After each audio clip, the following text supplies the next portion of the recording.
मैं अमूमन आपसे कहता हूं कि अगर हम उत्तराखंड में रहकर स्वरोजगार करें और उससे आत्मनिर्भर बने तो हम पहाड़ को आबाद कर सकते हैं। और मैं पिछले 3.5 साल से लगातार यही प्रयास कर रहा हूं कि अपने उत्तराखंडियों को मैं कहीं ना कहीं जागरूक करूं, उन्हें स्वरोजगार से जोड़ूं। ऐसे लोग जो बाकायदा स्वरोजगार कर रहे हैं और अपने पैरों पे खड़ा होने की कोशिश कर रहे हैं, उनकी सक्सेस स्टोरी आपको दिखाऊं। और आज मैं आपको जिनसे मिलाने जा रहा हूं वो मेरे साथ धारचूला से जुड़ रही हैं लक्ष्मी मेहता, जो 2 साल पहले वापस आई। उन्होंने यहां पर जमीन ली और उसके बाद उन्होंने अपना स्वरोजगार शुरू किया। उन्होंने स्वरोजगार में कई सारे मॉडल, जिस इंटीग्रेटेड मॉडल की मैं बात करता हूं, क्योंकि वो इंटीग्रेटेड मॉडल आपको होने वाले नुकसान से बचा सकता है। इसलिए मैं कहता हूं अगर आप एग्रीकल्चर या एलाइड एक्टिविटीज में जाना चाहते हैं तो एक इंटीग्रेटेड मॉडल अपनाइए। लक्ष्मी मेहता जी, बहुत बहुत धन्यवाद देवभूमि डायलॉग से बात करने के लिए।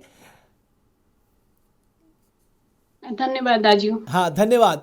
थोड़ा बताइए अपने बारे में, आपने कैसे शुरुआत की और कोविड काल में कैसे आप वापस आई? मैं बताना चाहूंगी, मैं लक्ष्मी मेहता, हाँ, मैं धारचूला तहसील के कालिका ग्राम सभा से हूँ जी। हाँ। तो मैं पिछले 10-12 साल से मैं बाहर ही थी बच्चों के साथ। उसके बाद कोविड के टाइम पे घर आए। जी, आप बोलते रहिए, मैं सुन रहा हूँ।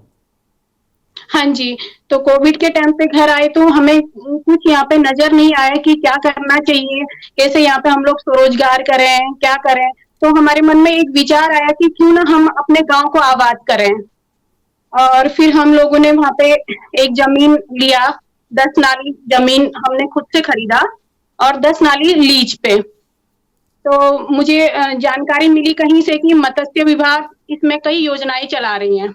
तो मैं वहां पे जाके विकास भवन में जाके वहां पे सर लोगों से बात करके, उसके बाद मैंने वहां पे मत्स्य तालाब कैसे, हम क्या संभावना है, ये सारी जानकारी इकट्ठा करके फिर हम लोगों ने इस पे विचार किया। तो उन लोगों ने भी मेरी बहुत मदद करी। सरकार की काफी सारी योजनाएं हैं जो हमें करना चाहिए। तो मैंने सोचा पहले क्यों ना मैं खुद कर लूं। मैं दूसरों से बताने से पहले मैंने सोचा कि मैं पहले खुद करके देखती हूँ, उसके बाद मैं दूसरों को जागरूक करूंगी।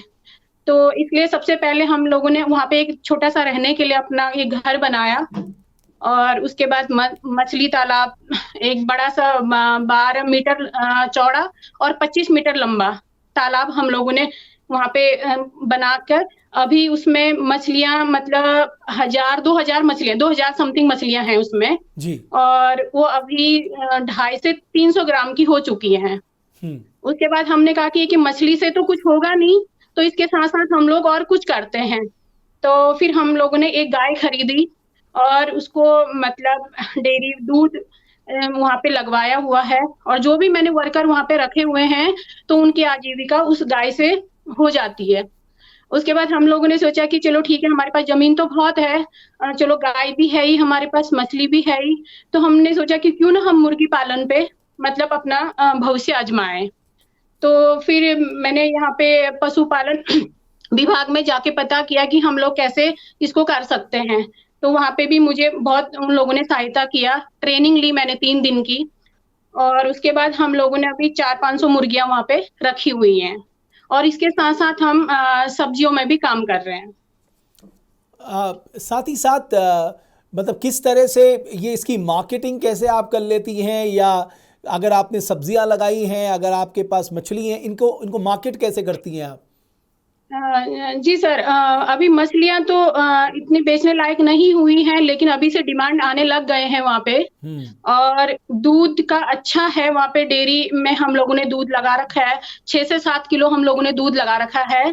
और सब्जियां भी काफी अच्छी, मतलब वहाँ पे डिमांड है क्योंकि मतलब जैविक पे हर कोई आजकल मतलब चाहता है कि हाँ हम लोग जैविक सब्जियां खाएं और मतलब स्वस्थ रहें।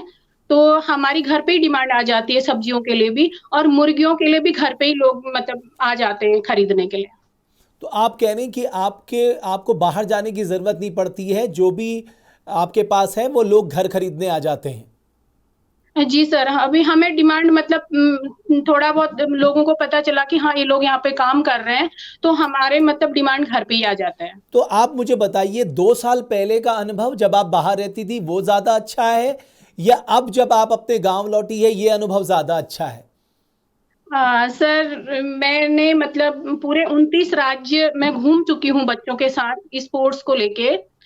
तो जो चीजें मुझे मतलब यहाँ पे अपने देवभूमि उत्तराखंड में मतलब मतलब अपार संभावनाएं हैं यहाँ पे स्वरोजगार के लिए, तो वो मेरे को कहीं नजर नहीं आई। क्योंकि यहाँ पे शुद्ध हवा, शुद्ध पानी, जैविक सब्जियां, सारी चीजें मतलब हम मतलब सारे मैं सभी महिलाओं से यही कहना चाहूंगी कि आप भी स्वरोजगार कीजिए और मेरी तरह, क्योंकि मैं भी इतने साल बाहर रह के आई हूँ, तो मतलब मुश्किलें तो आती हैं, लेकिन इतना भी नहीं घबराना है, क्योंकि थोड़े थोड़े से हम शुरुआत करेंगे तो जरूर कामयाब होंगे। आप मशरूम उत्पादन का भी काम करती हैं? जी सर, मैंने मशरूम, एक दीदी है हमारी, नीलकंठ दीदी, ये सतपुली से, हम्म। गढ़वाल से। तो मैंने दीदी का मतलब बहुत बारी सोशल मीडिया में देखा था कि वो free of cost mushroom training सिखाती है, तो मैंने उनके पास जाके 1 हफ्ते का ट्रेनिंग लिया हुआ है। उसके बाद मैंने खुद यहाँ पे अपने घर में पहले प्रैक्टिकल किया, तो फर्स्ट टाइम पे मेरे को काफी अच्छा रिस्पॉन्स मिला सर। क्योंकि हम लोगों ने 10 बैग से स्टार्ट किया, तो 10 बैग में कम से कम हमारे 15 से 20 किलो मशरूम, ऑयस्टर मशरूम का उत्पादन मिला हमें। हम्म। और मैं आपके पीछे बहुत सारे मेडल्स, ट्रॉफीज देख रहा हूँ। इसका इसकी इसकी क्या वजह है? किन लोगों ने जीती है ट्रॉफीज, मेडल?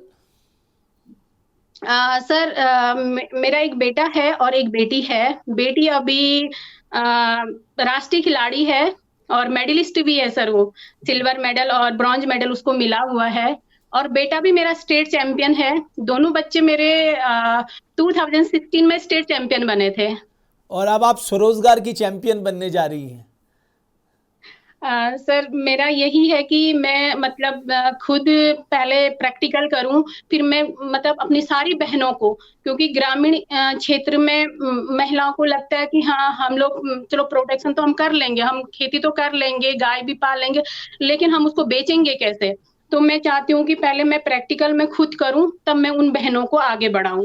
क्योंकि हमारे यहाँ पे सर, क्योंकि घी वगैरह तो हर घर में हो जाता है, गवर्नमेंट की भी इतनी अच्छी योजनाएं आती हैं, सारे स्किल पे काफी योजनाएं आ रही हैं गवर्नमेंट की, लेकिन गांव की सारी महिलाएं पार्लर का कोर्स नहीं कर सकती और सिलाई का कोर्स नहीं कर सकती, कंप्यूटर का कोर्स नहीं कर सकती, लेकिन एग्रीकल्चर पे मतलब काम कर सकती हैं, वो पशुपालन तो पे कर एक सकती हैं। एक एक बात जो हर घर लक्ष्मी मेहता से जी, जो मतलब यहाँ हमें पर कुछ भी नहीं तो महीने का 3 या 4 केजी घी हमें मिल सकता है वहां से।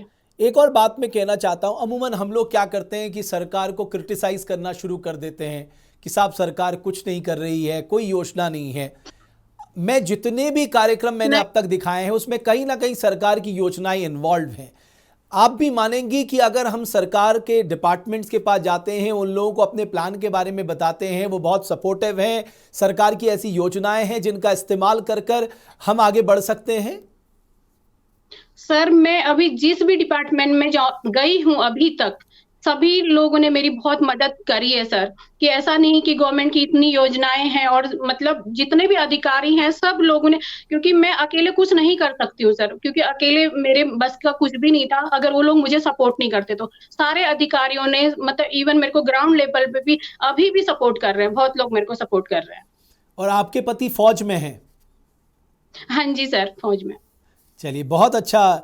लक्ष्मी मेहता जी, मुझे लगता है कि आपने जो ये शुरुआत की है, ये जो हिम्मत दिखाई है, ये बाकी महिलाओं के लिए भी प्रेरणा होगी। और जैसा कि अमूमन मैं कहता हूं कि हमें पहाड़ में रहकर स्वरोजगार पर काम करना चाहिए, जो सरकार की योजनाएं हैं उनका फ़ायदा उठाना चाहिए। अपने साथ साथ, फिर मैं कहूँगा, अपने साथ साथ दूसरे लोगों को भी आत्मनिर्भर बनाने की कोशिश करनी चाहिए, क्योंकि जब चारों ओर खुशहाली होगी तभी देवभूमि उत्तराखंड समृद्ध भी होगा, खुशहाल भी होगा।